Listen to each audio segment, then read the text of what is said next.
Փետրվարի 13-ից 15-ը աշխարհի ուշադրությունը դեպի Մյունխեն էր 62-րդ անվտանգության միջազգային համաժողովին։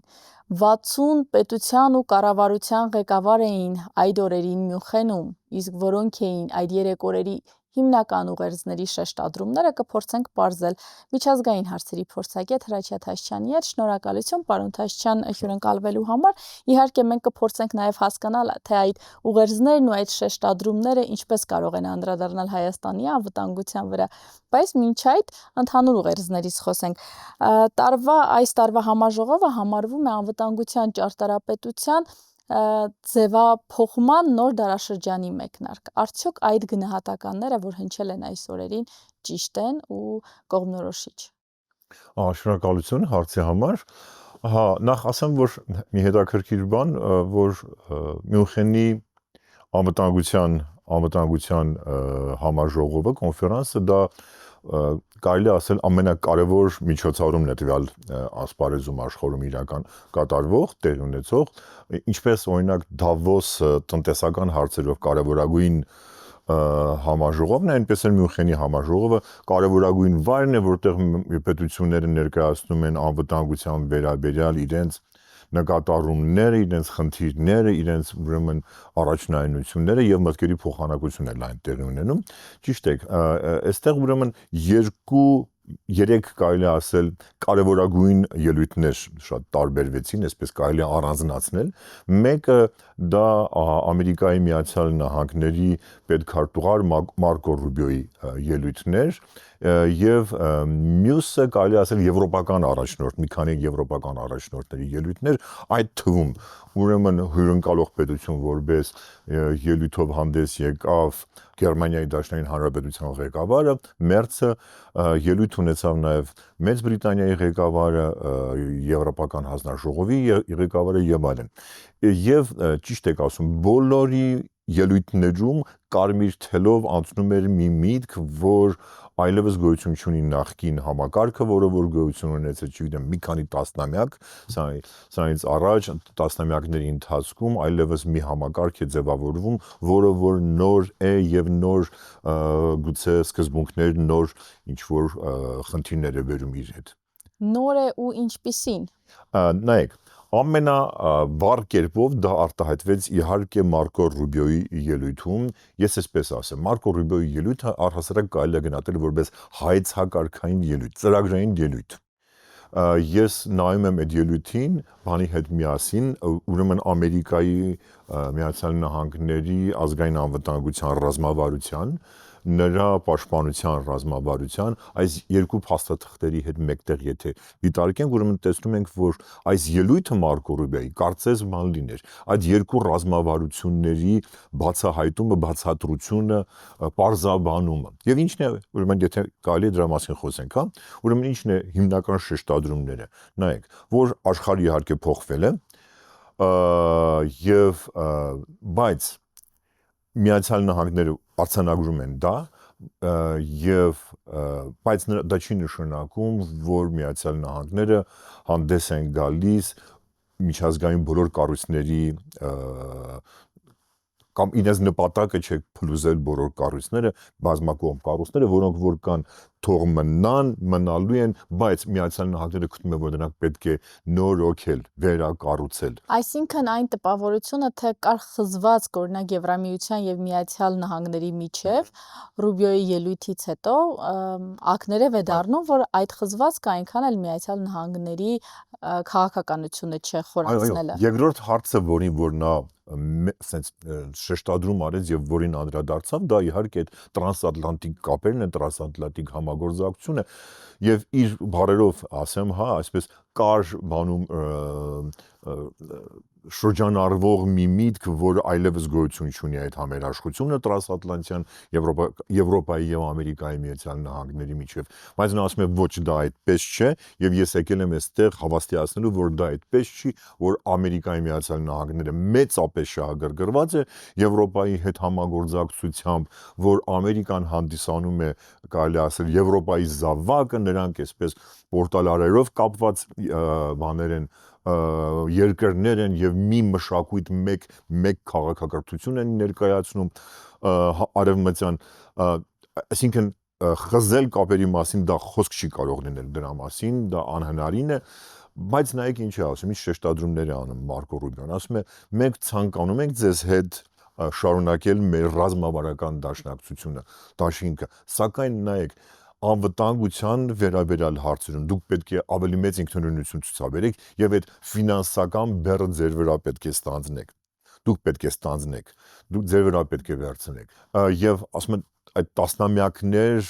շարունակ Ամերիկայի Միացյալ Նահանգները փաստորեն ապահովել է իր ֆինանսական աջակցությամբ, ապահովել է կամ ակտիվ գործողությունները, գործունեությամբ ապահովել է եվրոպական մայրցամաքի անվտանգությունը, ասում այլևս այդպես չի լինելու, դուք ինքներդ պետք է դա անեք, բայց դրանից հետո մենք կարող ենք կամ ասենք ընդունելով այս պայմանը, այսպես ասած, հա, եթե կարելի է ասել, մենք կարող ենք համագործակցել եւ շատ բնագավառներում եւ գիտեք, այսպես ռազմավարական թիրախ են ներկայացնում, ասում է մենք կարող ենք միասին ստեղծել, կառուցել նոր դարաշրջան, արևմտյան դարաշրջան եւ ապահովել մեր առաջատարությունը բոլոր այն ոլորտներում, որոնք որ որոշիչ կլինեն 21-րդ դարի համար։ Այսինքն դա է արհեստական բանականություն, ուրեմն արտադրական, արդյունաբերական արտադրության նոր մոտեցումներ, նոր տեխնոլոգիաներ եւ այլն եւ այլն։ Հիմա տեղափոխվենք Երևան։ Այս ուղերձները Հայաստանի անվտանգային մթնոլորտի վրա ինչ անդրադարձ կարող են ունենալ, հաշվի առնելով, որ մենք եւ Եվրամիության եւ Ամերիկայի հետ ենք հարաբերությունները փորձում խորացնել եւ երկուսի խզվածքը այնքան էլ թերևս Հայաստանի համար շահեկան չի։ Այդ խոսակցությունները, որ կային խզվածք, ուրեմն մենք հասկացանք, որ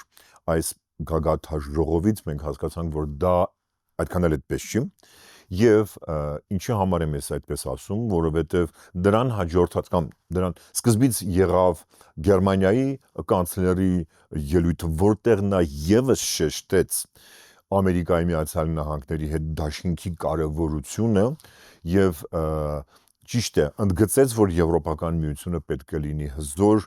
պետք է լինի ինքնուրույն իր անվտանգության հարցերի ապահովման գործում, բայց նա նաև շեշտեց, որ դա պետք է արվի Ամերիկայի Միացյալ Նահանգների հետ միասին, այսինքն ՆԱՏՕ-ի շրջանակներում։ Այսինքն խոսք չի կարող լինել առանձին ինքնուրույն եվրոպական ուժերի մասին։ Ինչպես է սա կարևորվում մեզ համար, նայեք։ Հայաստանը այսօր ակտիվ համագործակցություն է, գործընկերային համագործակցություն է զարգացնում, ինչպես Ամերիկայի Միացյալ Նահանգների հետ, այնպես էլ Եվրոպական միության հետ։ Եվ մեզ համար բնականաբար բնավ ձեռնտու չէր լինի, եթե հանկարծ այս երկու խոշոր միավորների միջև հակասություններ առաջանային եւ ընդ որում այսպես սկզբունքային բնույթի, հա, հակասություններ, ինչպես շատերը կանխագուշակում կամ չարագուշակում էին, հա, չարագուշում էին։ Սա ուրեմն այս կոնֆերանսը ցույց տվեց, որ այդ հակասությունը այդ ուրեմն անջրպետը չի առաջանում, այսինքն Հայաստանը ճիշտ է ընթանում, ճիշտ ուղղությունով է ընթանում եւ այսինքն մեր քաղաքականությունը Եվրոպական միության եւ Ամերիկայի Միացյալ Նահանգների հետ չեն հակասելու, որևէ կերպ չեն հակասելու եւ խնդիրներ չեն հարուցելու։ Երկրորդ կարևորագույն հանգամանքը ինչն է, որ եթե կայանա, եթե նորոգվի այդ դաշինքը, որը որ միշտ գոյություն ունեցել, իհարկե վերջին 8-9 տասնամյակների ընթացքում դա գոյություն է ունեցել, եթե նորոգվի եւ նորովի հանդես գա արևմտյան աշխարհը, այսօրվա արևմտյան երկրները այսօրվա աշխարհում նորովի հանդես գան եւ միասնական ճակատով հանդես գան, սա նայեք ինչ է նշանակելու։ Նշանակելու է, որ աշխարհում եթե այդ ուժը ձևավորվի, որը գիտեք կունենա մոտավորապես աշխարհի տնտեսության 50%-ը, որին կպատկանա տնտեսության ծավալի մոտավորապես 50%-ը, դժվար թե այս ուժի գոյության պարագայում, պայմաններում ձևավորվեն բաժանարար գծեր աշխարհում։ Հիմա բացատրեմ մի փոքրիկ, հա, այստեղ։ Նայեք, կան այս տեսակի կանխատեսումներ, որ աշխարհը գնում է բազմաբևեռության, Եվ ինչ է նշանակում, ամեն մի բևեռ ունենալու է իր ազդեցության, այսպես գոտին, Մի քանի բևեռ մի քանի բևեռ իր գոտիներով, ուրեմն գոտիները ձևավորվում են իրենց անմիջական հարևանների այդ շրջանում, աշխարհաքաղաքական միջավայրում եւ ուրեմն եթե այդպես ուրեմն փոքր պետությունները պետք է իրենց համար տեղավորվեն այդ փոքրիկ այդ գոտիներում, ոչ թե փոքրիկ, այլ գոտիներում այդ բաների, ազդեցության գոտիներում այդ բացառիկ ազդեցության գոտիներում։ Բայց եթե աշխարհում կա այս տեսակի մի ուժ, նայեք, նա բացառում է նման գոտիների ձևավորումը, որովհետեւ այս տեսակի ուժը ինքը ընդունակ է լինում, ինչը նշանակում գոտի լինելը։ Գոտին նշանակում է, որ բևեռից բացի, որը որ տիրում է այդ գոտիով, այնտեղ որևէ մեկը այլ պետություն, այլ գերտերություն չի կարող միջամտել, չի կարող ներխուժել, չի կարող խառնվել, չի կարող միջամտել այնտեղի գործերին եւ գործընթացներին։ Բայց այս տեսակի ուժի ձևավորման պարագայում դա ուրեմն դրա մասին ավելորդ կլինի խոսել։ Նա եւ ինչպես նայեք Ամերիկայի Միացյալ Նահանգների անվտանգության ռազմավարությունում է նշված, փաստորեն այս ելույթում է դա ակնհայտ կերպով երևում, որ նրանք այսպես կողմնակից են ձևավորելու մի համակարգ, որը որ բացառի նման բևեռների գոյությունը, բացառի նման բացառիկ ազդեցության գոտիների ձևավորումը։ Ինչը իհարկե ձեռնտու է մեզ համար, քանի որ մենք այսօր, այսինքն սա ինչ է, սա նպաստավոր պայմաններ են, լավ նախադրյալներ են, պայմաններ են, որպեսզի Հայաստանը իրականացնի բազմազանեցված կամ դիվերսիֆիկացված արտաքին քաղաքականություն։ Հակառակ դեպքում մենք ստիպված կլինենք պարփակվել ինչ-որ մի բևեռի շրջանակներում իհարկե։ Ու եթե նորոգվում է Միացյալ Նահանգներ, Եվրամիություն, դաշինքը, այդ դեպքում շոշափելի ինչ առավելություններ կարող է ստանալ Հայաստանը տեխնոլոգիական, ճանապարհային, ենթակառուցվածքային։ Պարզ մի բան, որ այսօր եթե մենք խորապես խորացնում ենք մեր համագործակցությունը այդ երկու խոշոր միավորների հետ, դա նշանակում է, որ նայեք, նրանք լինելու են, հավանաբար նրանք կլինեն առաջատարները ապագա աշխարհի 21-րդ դարի։ Այսօր բոլոր նախադրյալները կա, որ նրանք լինեն հենց առաջատարները եւ տեխնոլոգիական առումով մասնավորապես։ Եվ սա ինչ է նշանակում, որ Հայաստանը մտերիմ սերտ հարաբերություններ կունենա այդ կարևորագույն ուրեմն խաղացողների հետ, որոնք որ երևի թե ձևավորեն խաղի կանոնները եւ եղանակը ստեղծեն միջազգային հարաբերությունների։ Պարոն Թաշյան, ճիշտ է խոսեցինք Մարկո Ռուբիոյի ելույթից, բայց առանձին շեշտադրմամբ նա նաև խոսեց մատակարարման շղթաների վերահսկողության մասին։ Այդ չիփը այս դեպքում ինչ դեր կարող է ունենալ, կամ նույն հանքանյութերի ուղղությամբ նաև շեշտադրումներ եղան, Հայաստանն ինչքանով է հետաքրքիր։ Ես մոռացա դա մասին նշել, նայեք ինքը որպես համագործակցության ասպարեզ եւ կարևորագույն ասպարեզ համագործակցության Եվրոպական միության եւ Եվրոպական առհասարակ մայրցամաքի հետ շեշտում նշում է ուրեմն մատակարարման շղթաների անխափան գործունեության ապահովումը, որը որ կարևորագույն մի հարց է այդ երկրների տնտեսության անխափան գործունեության համար։ Նախ խոսում է ինչի մասին, որ իրենց արդյունաբերական ներուժը նվազել էր եւ սեղմվել էր, փոքրացել էր վերջին տասնամյակներում եւ դա նա ասում է, որ դա անխուսափելի երևույթ չէր, դա կարելի էր խուսափել, դրանից կարելի էր խուսափել եւ հիմա եկել է պահը եւ պետք է նրանք վերականգնեն այդ ծավալները, այդ հզորությունները արդյունաբերական եւ այստեղ շատ կարեւոր է որպեսզի իրենք ունենան անկախ եւ վերահսկելի մատակարարման շղթաներ։ Իսկ եթե նայում ենք այս համատեքստում, ապա ուրեմն տեսնում ենք թե որքան կարեւոր է TRIP ծրագիրը եւ Հայաստանի արտաքին քաղաքականությունը որքան համահունչ է դառնում այս ուղերձների հետ, այս ուղերձի հետ եւ այս ծրագրերի հետ։ Այո, հենց հանքանյութերի